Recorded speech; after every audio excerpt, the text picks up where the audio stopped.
Okay, good afternoon, everyone. My name is Mark Stanorski. I work at the Bureau of Labor Statistics, and I want to welcome you to our Employer Spotlight for returning Peace Corps volunteers. So before we get started, I just wanted to say that everyone's working at home because of the COVID-19 pandemic. So if we may experience some technical difficulties, I ask your patience if we lose a line or if someone clicks off. It may be a bit awkward for a moment while we pick back up. So again, thank you for coming and thanks for your patience as we work through this.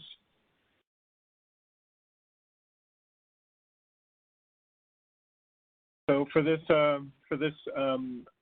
session, we're going to do a brief introduction to BLS and talk about our mission and vision. And of course, we want to let you know that we are hiring program analysts at the GS9 grade and budget analysts as well at the same GS9. We're going to discuss the benefits of federal employment, and then we'll talk about why BLS is such a great place to work. And lastly, we've got a few folks to introduce you to who are returning Peace Corps volunteers that are now BLS employees.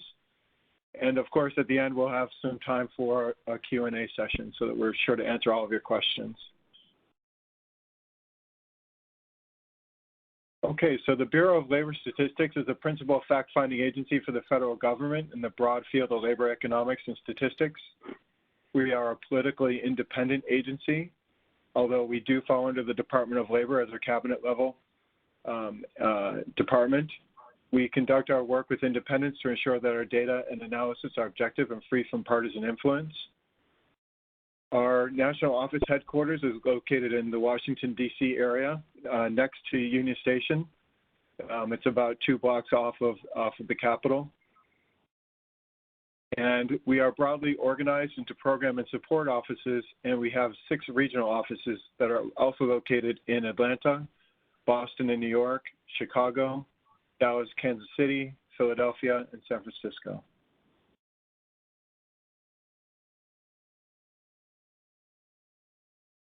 So what do?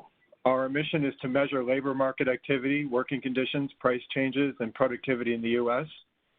economy, and to support public and private decision making. Our data influences many aspects of American life. For example, the Consumer Price Index is used to adjust Social Security payments and federal income tax brackets.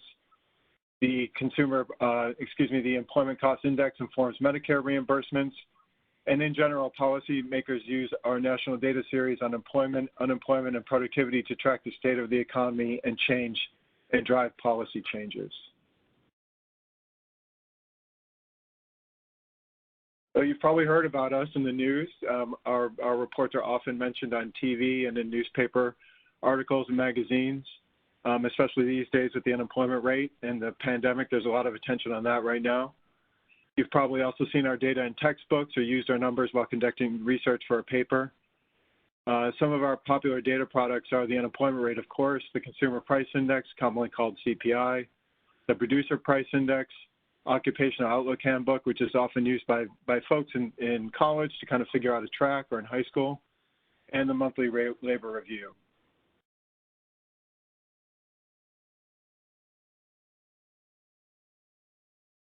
So we are hiring now, and we are looking for about 15 program analysts and 5 budget analysts across 6 divisions. So let me briefly run through the divisions. We are, as I said earlier, we're organized into program and support offices. So the Office of Administration is a support office within the BLS. Our major divisions include the Executive Front Office. We have a division of Financial Management, division of Budget, division of Administrative Services, division of Information Systems, and the division of Management Systems. So one thing that sets OA apart from the other offices in the Bureau is we have generally high-profile work assignments. It allows us to interact with senior leadership on a frequent basis, and we collaborate with other BLS offices and federal agencies on a regular basis. So running through the different program analyst job we have within the Office of Administration in the front office. Program analysts in the front office work as part of a small team to work directly with the Associate Commissioner for Administration on a diverse set of tasks in supporting all types of administrative functions. I should say I'm going to run through these slides quickly. We're going to put the deck up for you to kind of browse later. So while I'm covering these very quickly, you'll have a chance to kind of go back on your own and kind of read through the slides to see a little bit more about each office. I want to be sure we have time for questions at the end.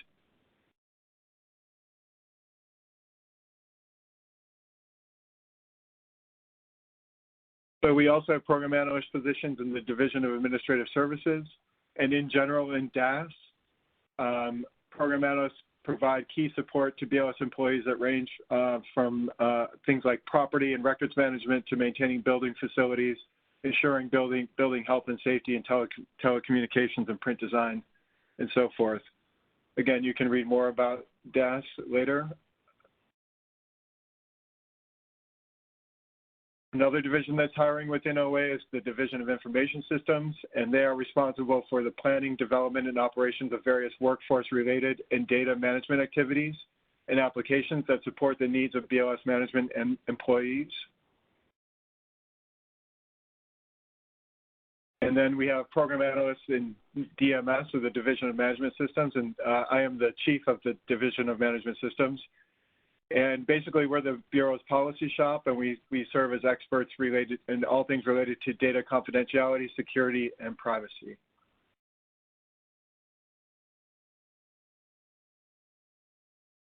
Okay, also within OA is the Division of Budget. So the Division of Budget has a small staff of budget analysts that manage an annual budget of $700 million. They work on all aspects of the BLS budget, and they're parts of many projects that include establishing new programs that's infrequent, but it does happen from time to time, creating narrative and analytic materials for BLS departmental leadership for meetings with White House and Congress, and tracking reports on performance to give to the Commissioner and Deputy Secretary of the Department of Labor.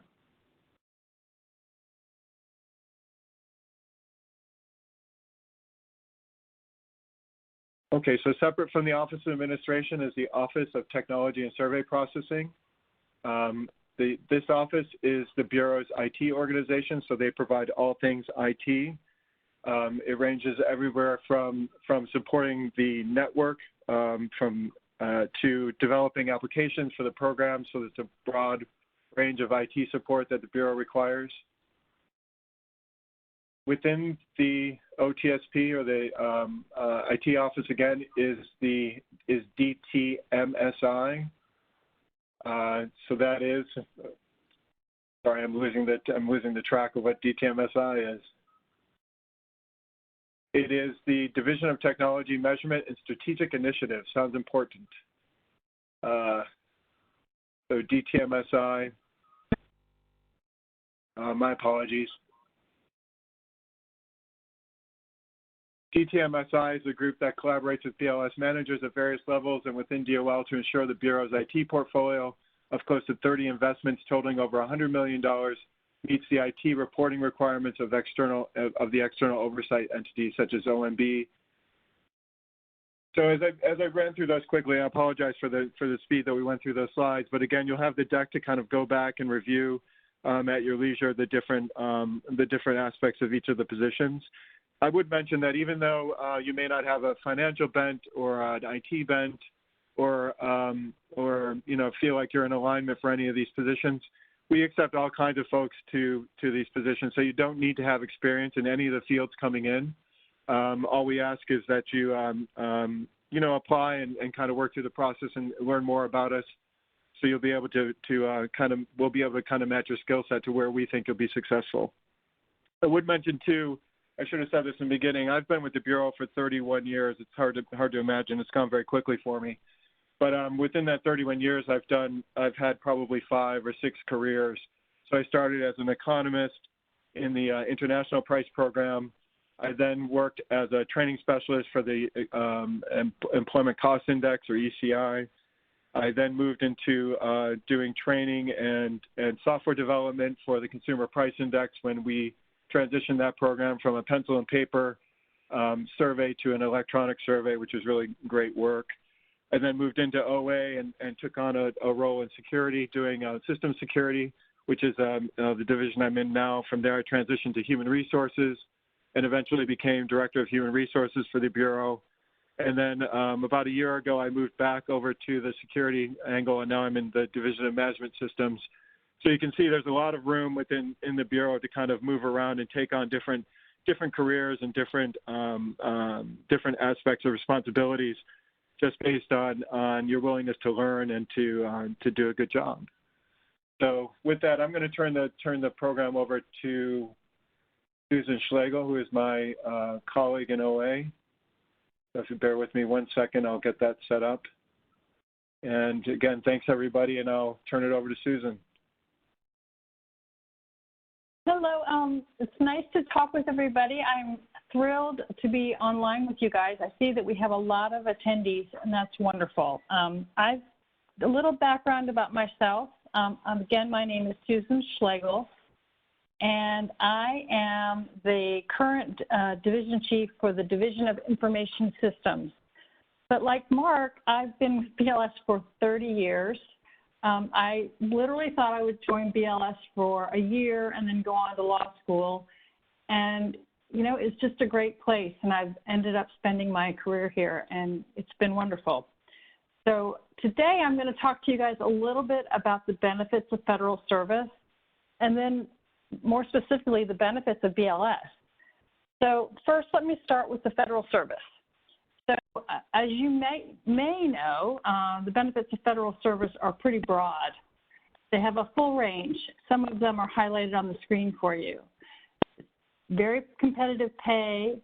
At BLS, you have advancement through a career ladder, which is basically a progression about every year. It's based on your performance, not that you just get it, but you can advance to the GS-12 level.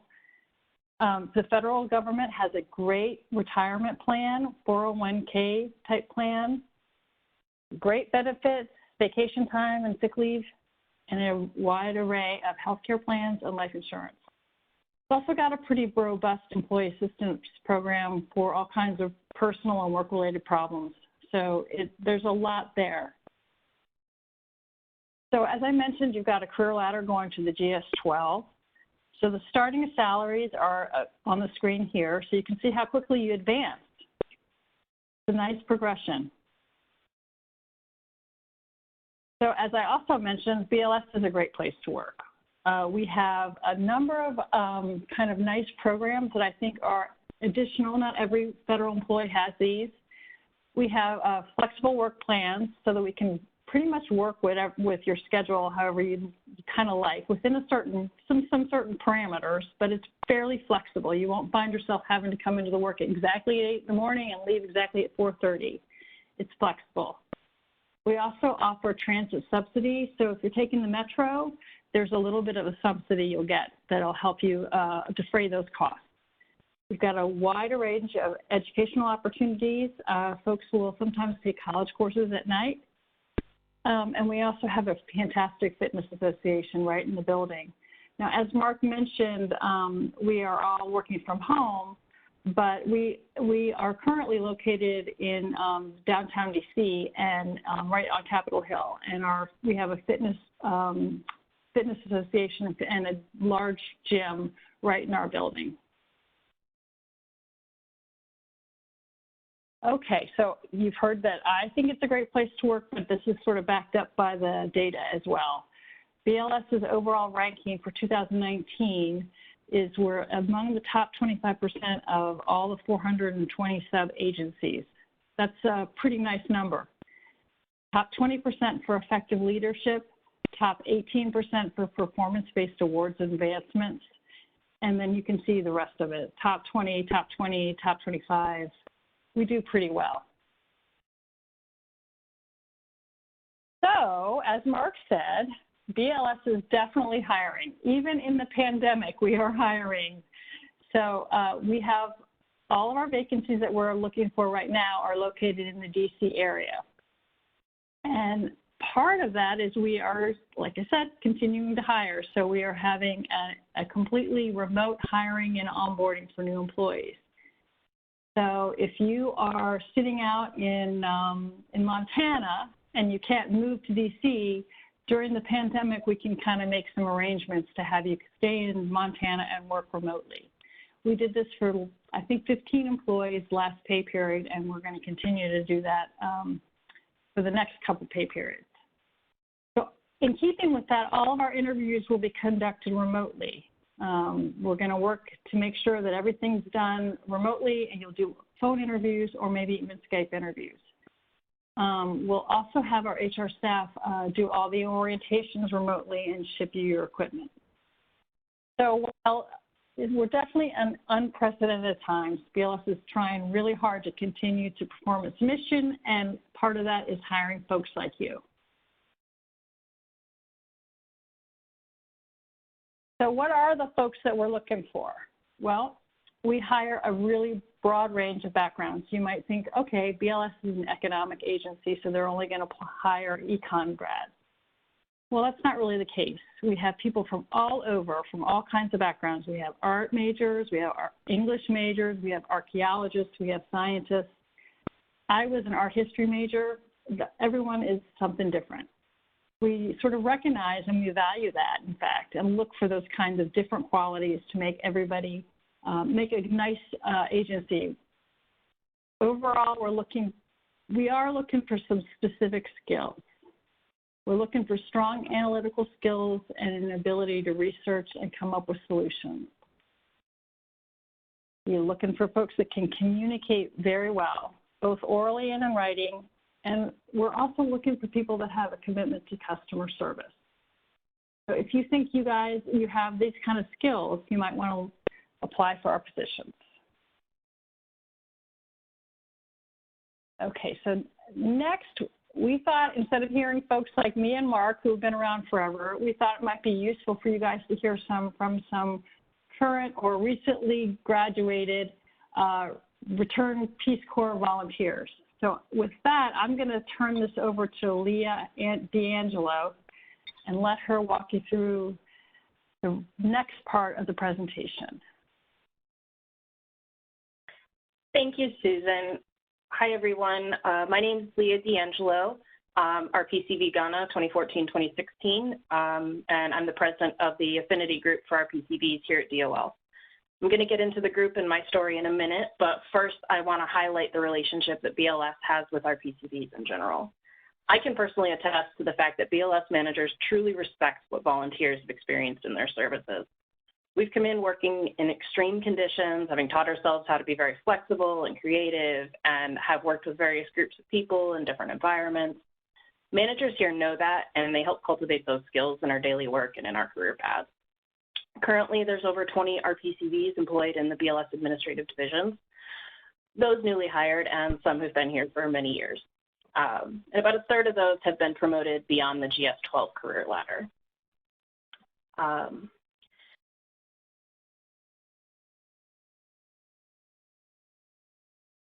There we go. And for RPCV connections, like I said, there's plenty of us here, but we also have our own affinity group. RPCVs and Friends at the Department of Labor is a volunteer-led group founded to support the RPCV community at DOL. After we were founded, we quickly expanded our membership to include AmeriCorps alumni, given our shared history of service in support of mission for peace and friendship, both here and overseas. But ultimately, anyone who supports the idea of volunteerism is encouraged to join. There are 4 main objectives to RPCVs and Friends, but they can be summed up as supporting the career growth and development for those who have volunteered to serve. In addition to coordinating volunteer, network, and social events, our group facilitates the RPCV and AmeriCorps Vista annual career fairs held in the Department of Labor building. We continue to support Peace Corps and its mission by highlighting PCPP sponsorship opportunities for our members, and continue to work third goal activities in both DOL and BLS work-life cultural events. Also, true to our nature, we always strive to keep volunteer opportunities at the forefront of our activities to continue that mission of service. Our executive board is elected each fall, and they serve as the POCs for the group for 1 year. But all events are open to all members, and many times their colleagues and their families and their friends in the Peace Corps tradition. Well, I do hope that you join our team at BLS. Our membership is open to all of DOL, and anybody can reach out to us with an email at rpcv@dol.gov And now I want to get into our specific RPCV experiences.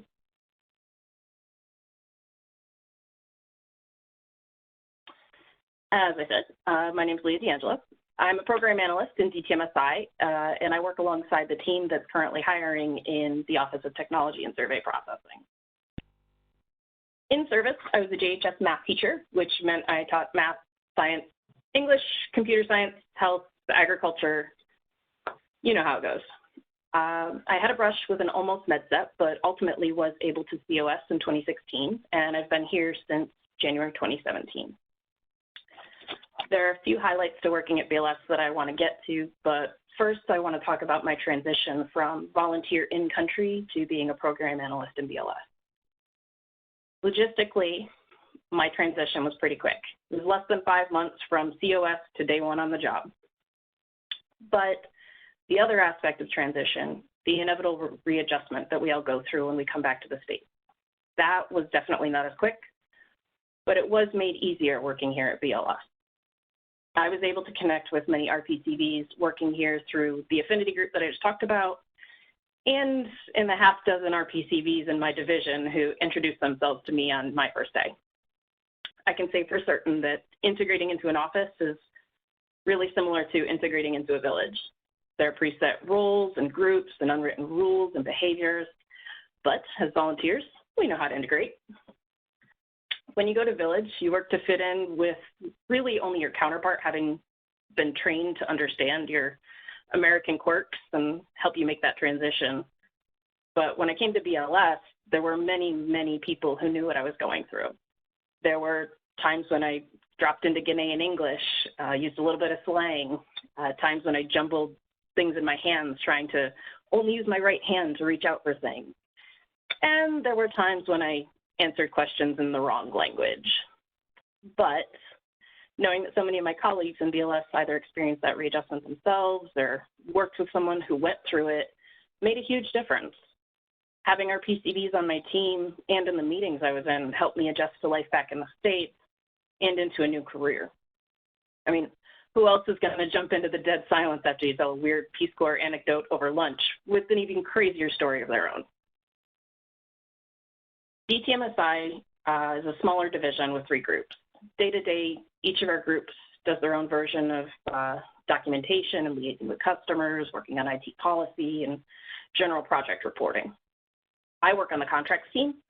We oversee the contracts for IT infrastructure support, hardware purchases, and application development support for all of BLS. Our total annual portfolio is about $30 million. The group hiring right now works alongside us and ensures the reporting for all of those IT projects and many others are comprehensive and complete for the federal regulations required for IT investments. All of us in DTMSI work with many of the branch chiefs, division chiefs, and various program managers in OTSP. We also work with customers at all levels of management in other BLS offices, including several of the divisions in OA.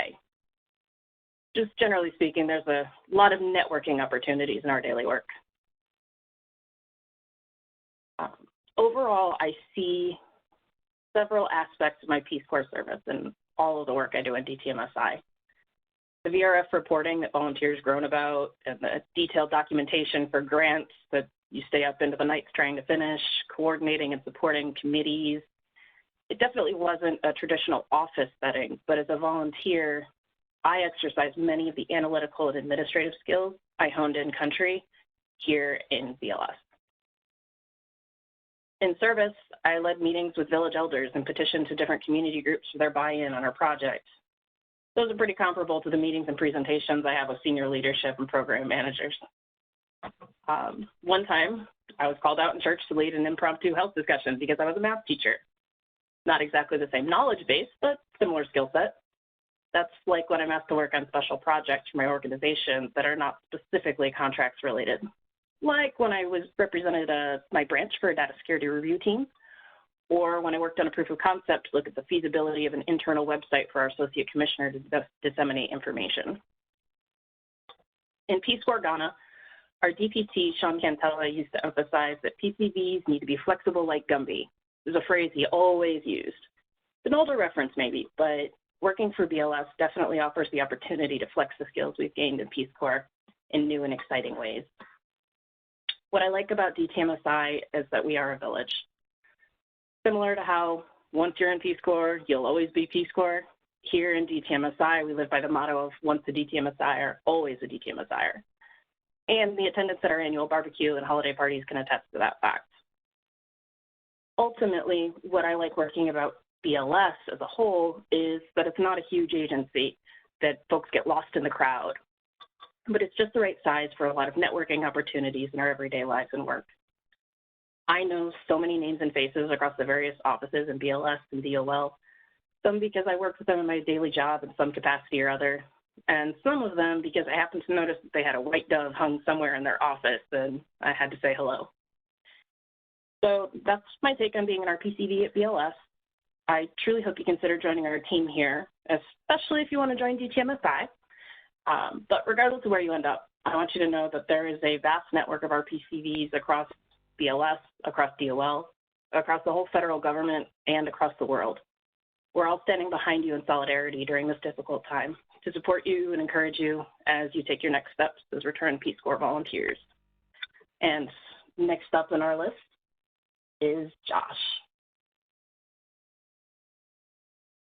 Hi, thanks. Hi, everyone. My name is Josh. I'm a budget analyst here in the Division of Budget. That's one of the positions that we're hiring for. I served in Nicaragua as an entrepreneurship education specialist. What that means is I worked at 5 high schools and a university teaching business classes, and I helped plan 2 national conferences for high school students.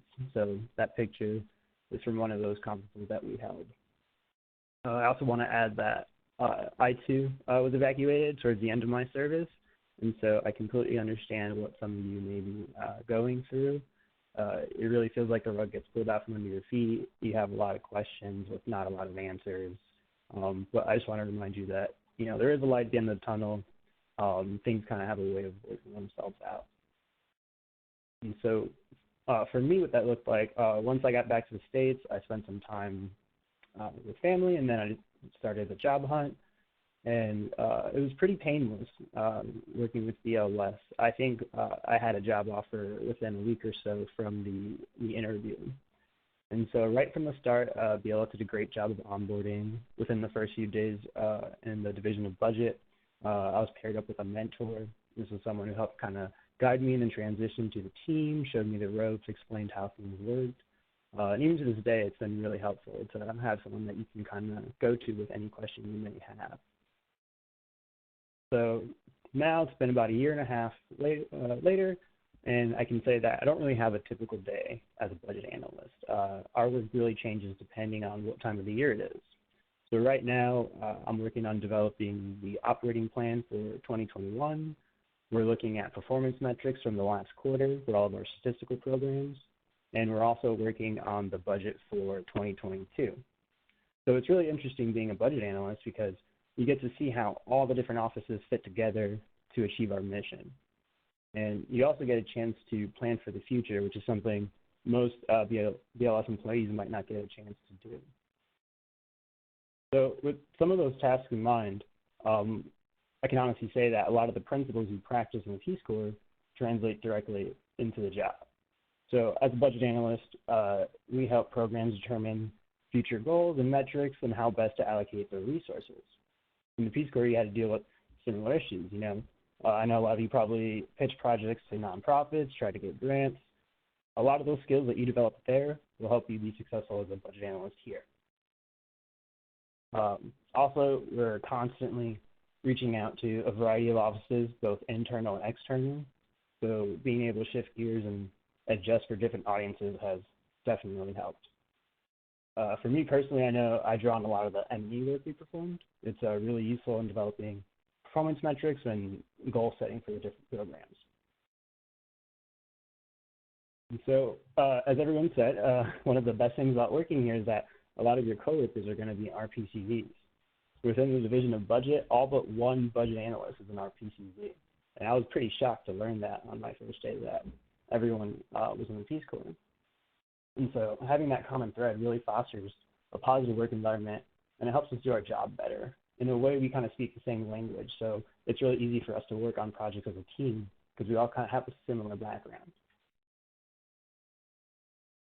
Another great thing is that BLS is really active in professional development.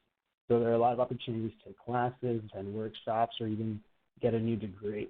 And so personally, I've taken some finance and Excel courses, but you can find, there's literally a class for everyone. So if you're interested in professional development, that would be something you can do here. Last thing I want to touch on is that it can be difficult to separate a career in the federal government from politics, but as mentioned, BLS is a politically independent agency. So I remember when I was researching BLS during the interview process, I was reading their core values on the website, and they had a little quote there that said, "We don't see a glass half full, we see an 8-ounce cup with 4 ounces of liquid." And that really resonated with me. For me, it's important to know that, working for the greater good, I'm working for the greater good without any political bias. So that's a little bit about me. I hope that gives you a better idea of what a budget analyst does. Not just crunching numbers.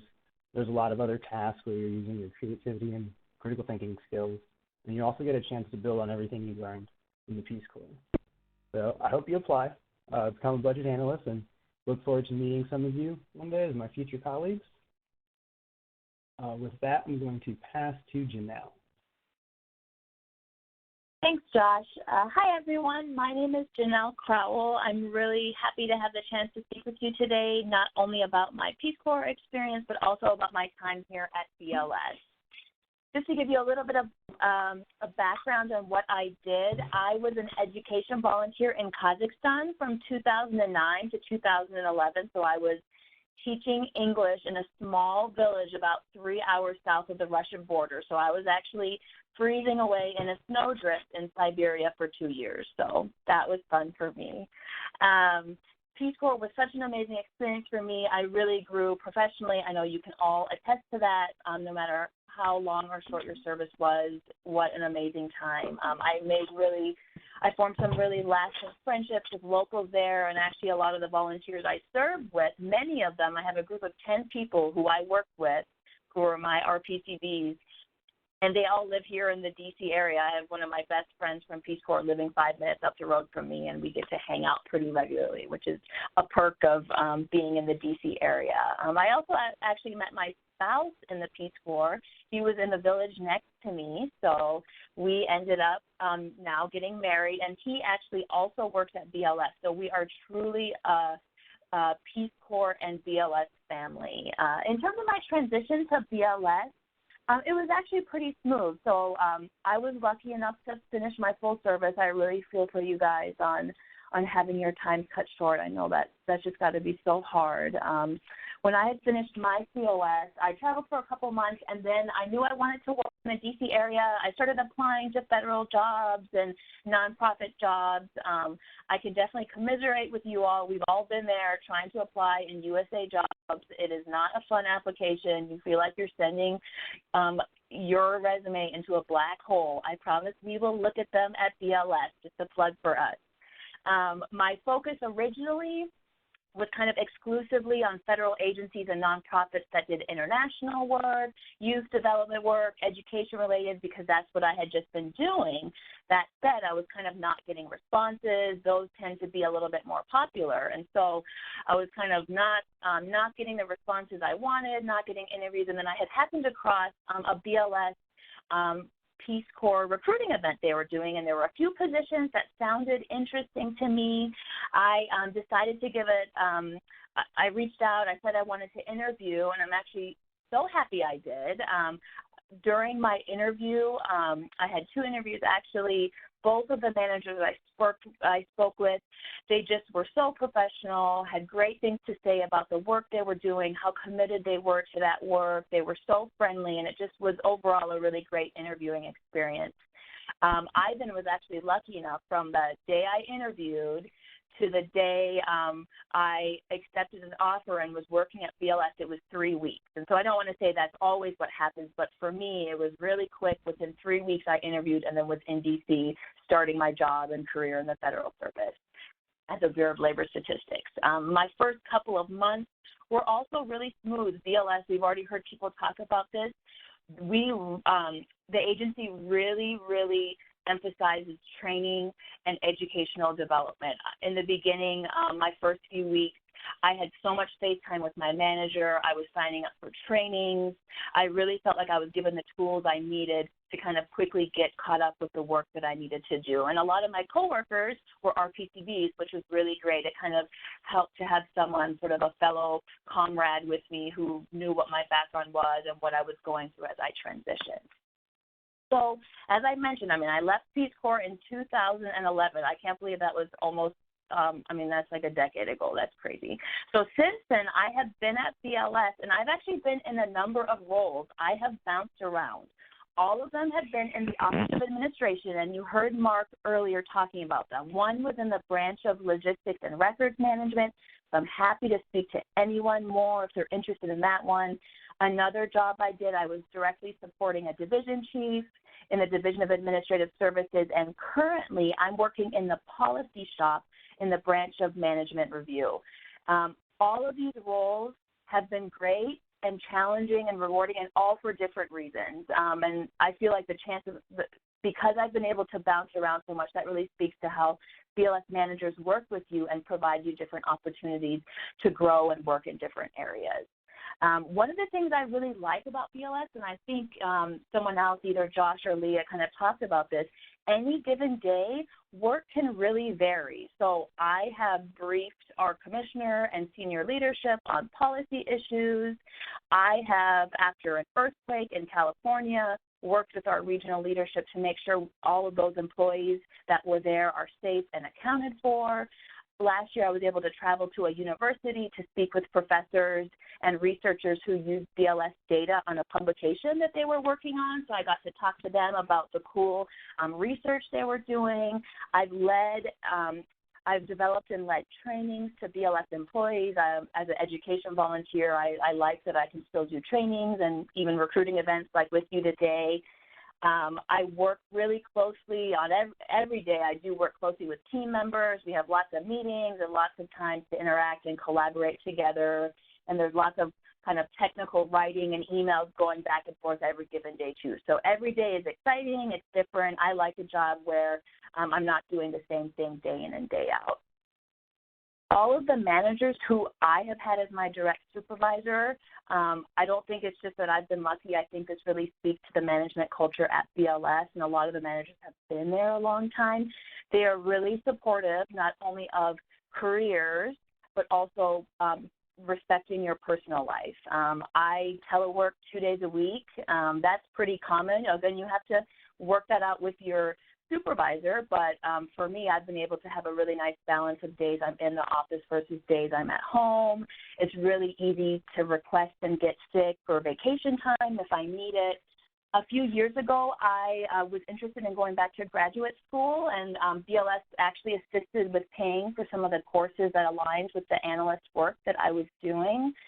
And then there was actually, my last 10 years have been crazy. There was a period of time when I actually left BLS. I wanted to sort of focus on different things. I needed to finish up my master's degree, and then I actually had a baby and was on leave for a whole year. And so I left BLS, was gone for a few years, worked at a private consulting firm, and then when that time wrapped up, I actually was just kind of interested in returning back into federal service. The benefits there, honestly, are cannot be compared to anything else. I then had the chance to reach back out to BLS management, and they worked with me to make sure I found a new position that I could come back to that really matched where I wanted my career to be going at that time. So BLS has been good to me. I have loved every job that I've been in, and I would love to speak to any one of you about these various roles and how it might be a good fit for you too. In terms of translating, though, being an RPTV, honestly, you can do really well here at BLS, and I do want to encourage you. So my background is political science and international relations. I was initially hesitant about even applying at a place that was called, that did something related to labor statistics. What's labor statistics? Am I going to be able to do anything here that I can contribute in a meaningful way? And the answer really is yes. And I would say there are so many roles here at BLS, and they are going to challenge you. They are going to they are going to provide an opportunity for you to apply the skills that you have, things that made you shine as a Peace Corps volunteer. We have those opportunities here. And also I have friends who only decided to work in the kind of the nonprofit sector or maybe at a federal agency that was related more to kind of the international field or education field. And for a lot of them, they kind of got stuck in their advancement opportunities. BLS has a lot more career growth, at least based on what I've seen in talking to me versus my friends' experiences. So just a little plug, BLS really does treat its employees well. I would say as an RPCV, if you come into a role and you have that energy that you dedicated to your Peace Corps role, if you use your critical thinking and analytical skills, if you're creative, if you like communicating, if you're dedicated to public service, those are all the things that made you an awesome volunteer, and it would make you an awesome employee at BLS. So I'm actually now going to move on to quickly wrap up just what the next steps would be before we move into our question and answer period, where we want to be answering every single question you might have related to BLS or anything that you've heard today.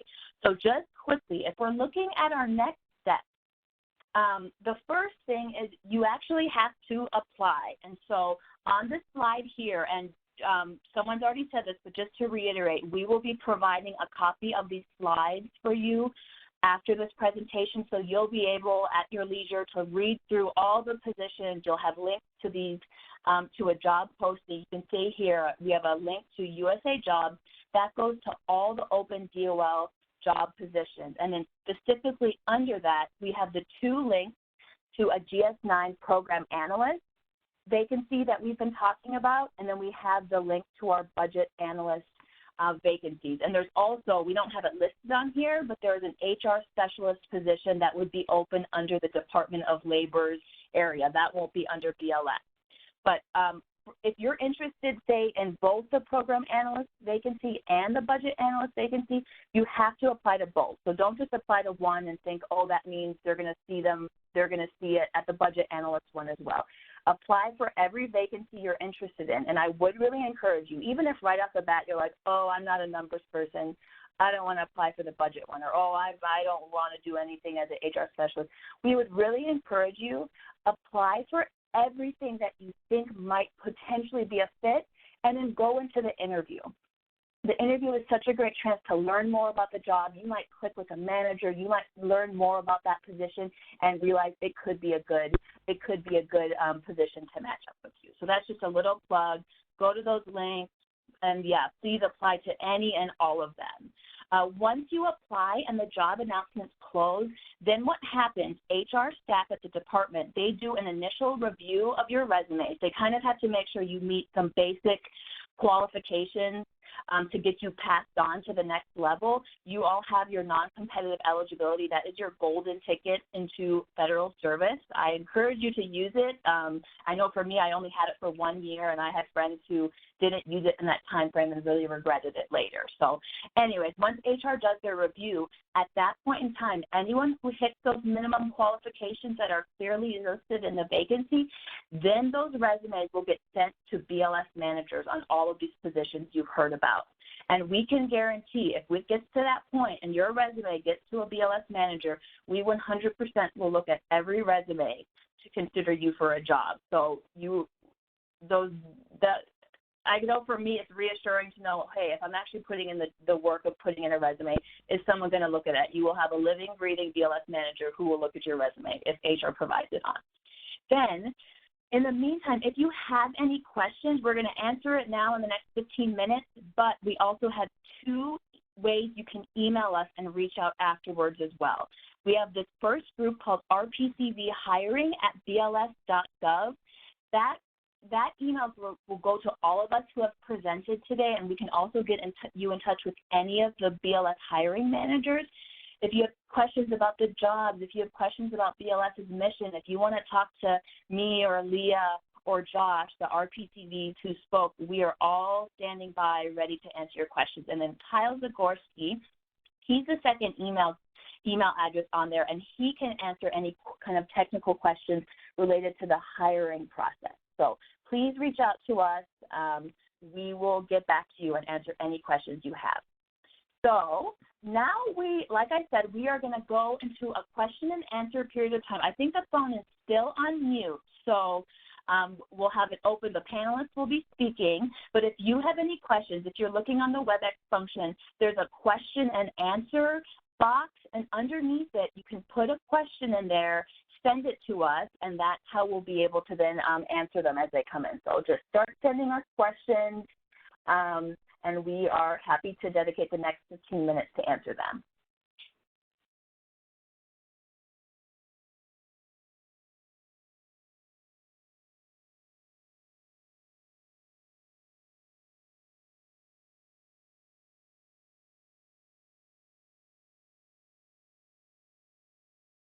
The first one that came in from Elizabeth, and she's saying, how important is having NCE? What's the best way to make myself competitive without having that on my resume?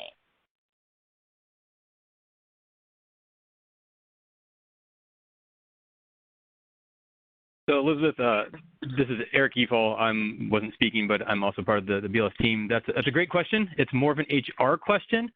I think we probably could speak in more detail offline, but just from a basic set of info, your non-competitive eligibility is essentially how we at BLS would be able to get to you for our postings.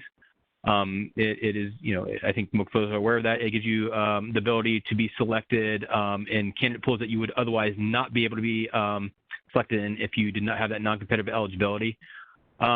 So for those who have their NCE, it's really important to use it while you do have the NCE. As far as the best way to make yourself competitive without having that on your resume, I think you would have to look to certain types of job postings. Basically, if you don't have the NCE, you are going to be considered with the rest of applicants who don't have any special competitive status. So it is maybe a bit harder to make it onto a certificate. But you could look for, if you're going to school, recent graduate programs, I think offer some more flexibility. But if you want to talk any more, Elizabeth, I think you could email either of the two email groups. Kyle Zagorski can answer HR-specific questions or more general questions. We'd be happy to talk to you. All right, and I see a question from Alice asking, are other departments within DOL hiring at this time?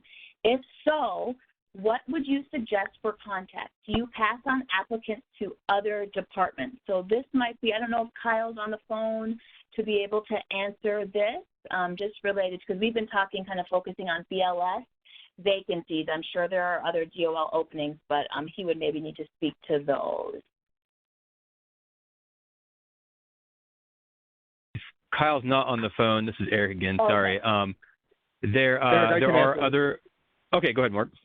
Yeah, I think so. So anyone who is hiring would be on USA Jobs, and I think as Janelle said, I think Janelle, did you say that they would go to a DOL listing of positions? Sorry, what was that? When you said on our slide 26, the first link will take you to all DOL job postings open right now. Right. So that first link is not BLS specific. So if folks are looking for a broader look at DOL jobs, we very much recommend you go there.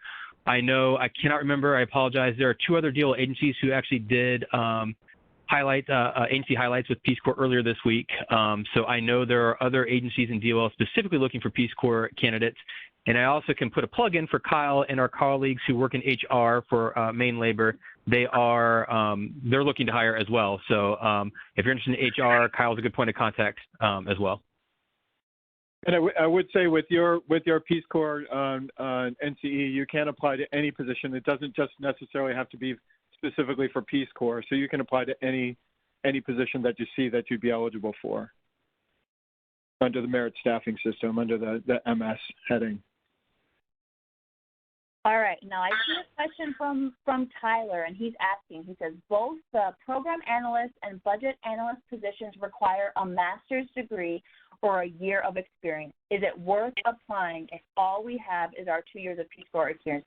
And I can just quickly say, so when I applied as a program analyst position, my 2 years of Peace Corps service definitely counted as work that qualified to hit that, at a minimum, that year of experience that is required. I didn't have a master's at that time. So yes, we want Peace Corps volunteers. You don't have to have a master's to be applying. The work that you did in your service is invaluable, and that was professional work, and that is what we would want you to speak of, along with any other qualifications or previous professional work that you've done. Yep, that's correct, Janelle. Just be sure on your resume to document what you did and the time frame that you did it in for Peace Corps, and include any sort of, as Janelle says, any sort of professional skills or attributes that you developed in Peace Corps, any kind of projects you worked on that would demonstrate your ability to perform at that level. So, but yes, definitely, you do not need a master's to apply. You can apply based on your experience in the Peace Corps. Right. We have a question from Stevie. If we have not received our signed document of service, that's like the description of your Peace Corps service, and NCE, can we still apply? And I'm gonna let someone else respond to that. I think I had a delay with getting my document of service when I applied, and I think I had just communicated to the hiring manager that was pending. But I'll let someone else jump in if they know a little bit more about that. I would refer that question to Kyle. I think who's the person that asked? I'm sorry, Janelle. That was a CD Nadia. I might be saying that incorrectly. Excuse me. Okie doke. So if you can, just reach out directly to Kyle Zagorski. I think the email is there for him, or we can get it for you if you send us a note to the email to Janelle mentioned that are in the slides. We can help get you directed to the HR folks who can answer that question for you. We have a question from Luciana who's saying, hi, what are your thoughts on cover letters? This is Eric again. They're definitely not required, but I mean, I think it's up to each applicant. We are, as we mentioned, we're always looking for folks that are good writers. If it's a means of, we'll evaluate anything you give us as an applicant. So cover letters are absolutely not required. I would say the majority of resumes we get do not have cover letters, but it gives us something to evaluate writing on. I think it's a way that you can kind of stand out personally. I've seen cover letters that kind of give you a sense of the person who's applying, which does not always come across in the resume. So I think it's absolutely a tool that you can feel free to use, but there are no you don't get like points off for not including a cover letter. I think it's definitely it's a bonus. Mark or others, I don't know if you think differently. No, I agree with that totally. They're not required, but it always helps to have a little extra information that you wouldn't normally find in a resume. So again, I wouldn't feel compelled to do it, but if you're wanting to, I think that's fine. We have a question from Alexandra. She says, I was wondering if there are any specific programs the BLS uses or if that varies across different offices. So I'm not sure if that's referring to software programs or if that's referring to something else, but maybe. Well, I think speaking in terms of benefits and from that angle, or like educational benefits, what have you, generally all BLS employees are kind of treated the same. So it doesn't matter what organization you're in. In general, people have the same availability to the various types of things that would be offered through work, including telework, educational benefits, which does vary from office to office.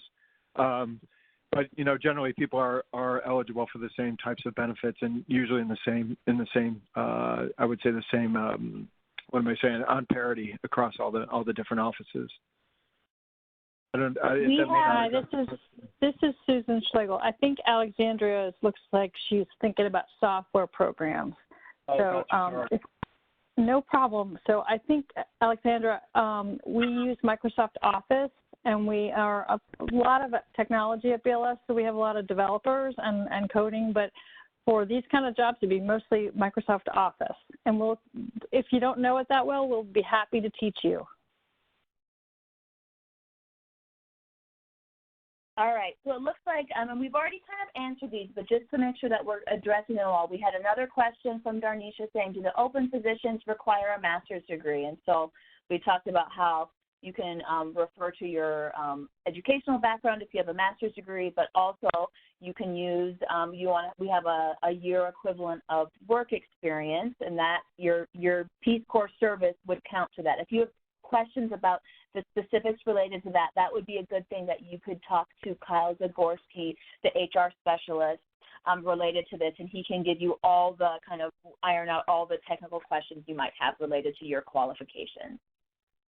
Hi, I'd like to just jump in real quick and just say regarding master's degree, we have a few budget analysts who do not have a master's degree, so if that's something you don't have, don't think that that's something that's going to knock you out of for the job. So of course it's a great addition, but it's not necessarily going to count you out for the job.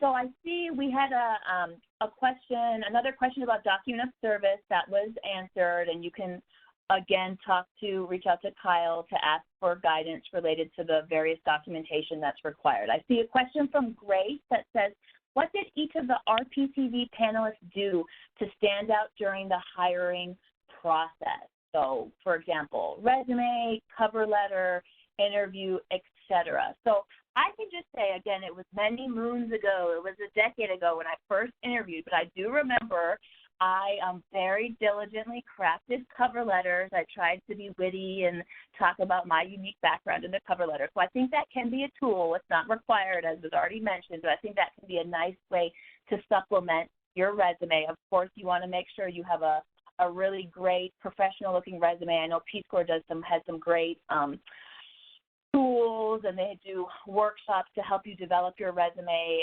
During the interview, BLS always kind of has a set list of questions, and so just going into it, I would just say have examples of, beforehand, think of some specific examples of projects you've worked on. And you can, even if you feel like everything doesn't have to be from your Peace Corps experience. I was talking about things related to my, when I was in college, about volunteer stuff I did before Peace Corps, but think of some concrete examples of projects you worked on, initiatives where you sort of demonstrated different skills that a manager would want to know about. And so just to make yourself sound as well-rounded of a person as possible. So I think that kind of helps in an interview. That was my experience.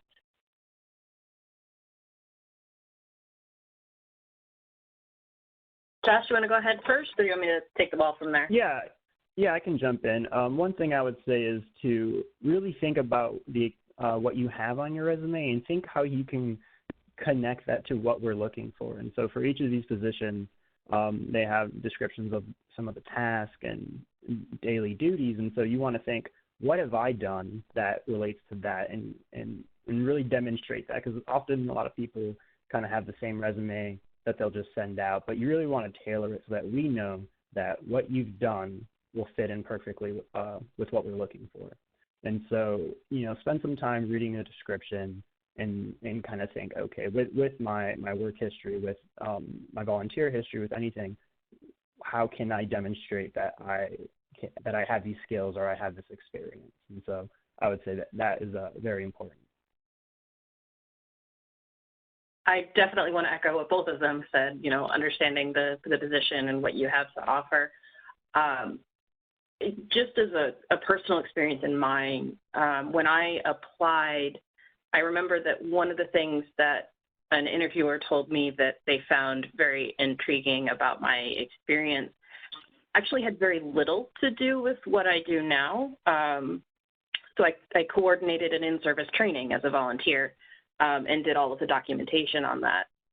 I work in IT contracts, so it was an interesting parallel that was drawn, but it was something that I felt really played into administrative skills, and it did end up, drawing an eye to my resume. So even if you do have some things that you did in service that are kind of more tangential related to the job postings, definitely put that on there, and also be prepared to really talk about the details of what you did.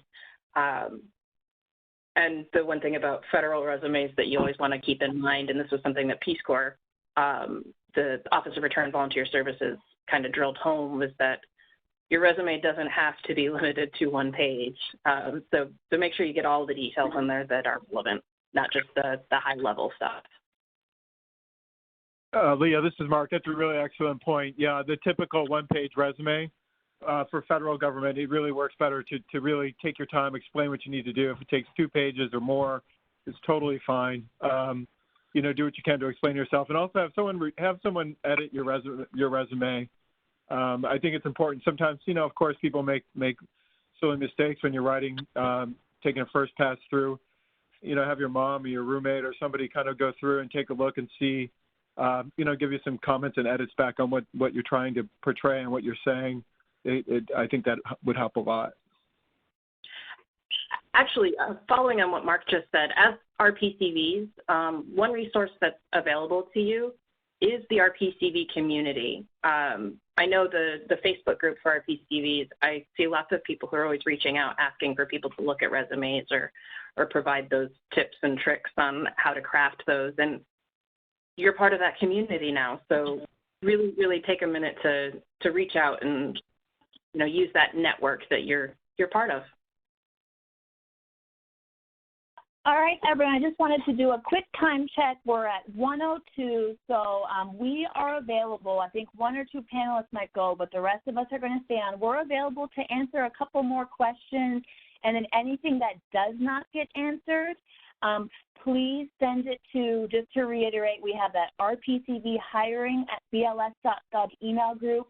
We will be closely monitoring it. We will get back to you if you reach out to us. And then if you have HR questions, you can reach out to Kyle. But with that said, we'll jump back in. We had a couple more questions, so we'll feel free to leave if you have other commitments, but we'll keep answering for those that remain on the line for a couple more minutes. I saw a question where someone was asking about submitting their own resume versus using the resume builder within USA Jobs, and kind of is there a recommendation to do one over the other? When I applied, I don't think they had the resume builder, so I'm going to defer this to someone else to reply. Maybe a manager can speak about their preference, or someone who knows about the HR side of it. This is Kathy. Oh, go ahead. Sorry. Go ahead, Kathy. Oh, thanks, Mark. So I'm a hiring manager in the budget office, and I can say that we're more than happy to look at either one, whether it's one that's built through Resume Builder or one that's just uploaded. I just kind of personal preference, I think the ones that you upload, you can kind of play around more with the formatting.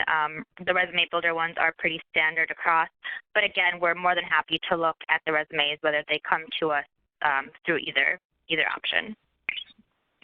I would say that too. I'm pretty agnostic when it comes to the type of resume. Just be sure when you're doing if you don't use a federal resume builder, to include time frames. That's important, and number of hours, you know, that you would typically work in a week. Those are things that the HR specialists cue into to qualify you for that year worth of work experience. So just be sure to include time frames if you choose not to include choose not to use the resume builder.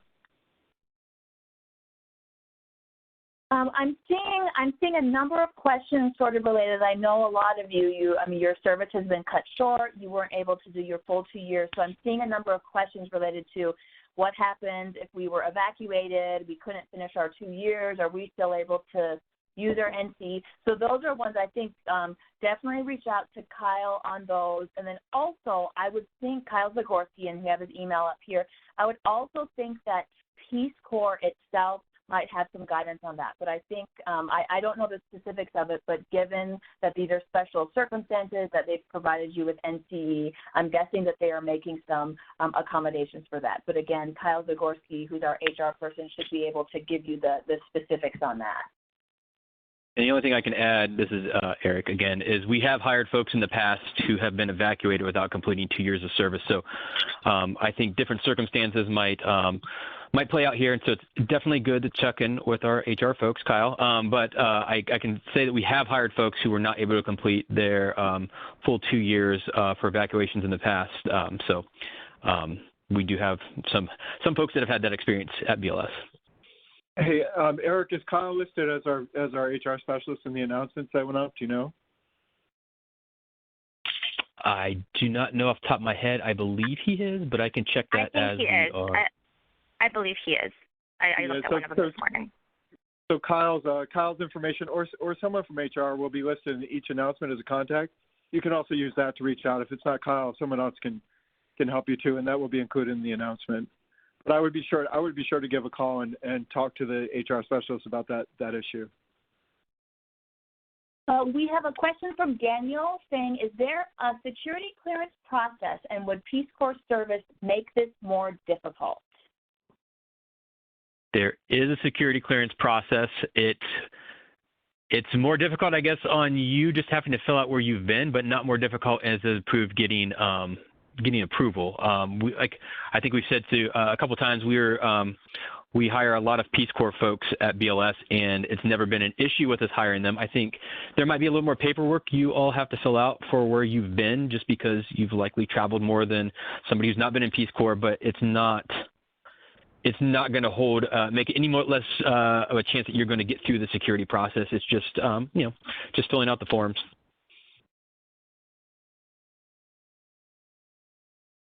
We have I'm sorry. Sorry, Mark, you go. Eric, do I have this correct? So we don't wait for the full background investigations to come through before hiring like some agencies.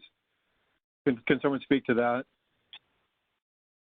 There are some, I don't have all the specifics, but yeah. I'm sorry, go ahead. I was going to say that's correct, because I know with my background check, it did not go through right away. So I started before that actually finished. So so I think there is a background check. It's not a secret or top secret clearance, so it's not as expensive as that. You do have to fill out some forms, but it's not something that's going to hold you back. And depending on the level, so I think we are. I'm sorry, I'm a little out of touch with where we're at with that, but I believe there's just a minimum background check that's done first, and once that's cleared, if any additional clearance is required, I think that comes after hiring. So we unlike a lot of the defense agencies, we do go ahead and start people before we get the full investigation back. Mm-hmm. We have a question from Throsby, who said, for each position, about how many applications do the BLS managers receive? It varies significantly, time of year, how the position is posted. It's we can have anything from 15 to 50 to 100 to 200 applicants. It just kind of depends on the time of the year. This posting is specifically limited to folks that have non-competitive eligibility, and then there are certain categories of veterans that also would qualify to apply this job. So it's a very limited number of folks that can apply. So it's kind of all dependent on how many of you all want to throw your hats in the ring for this one.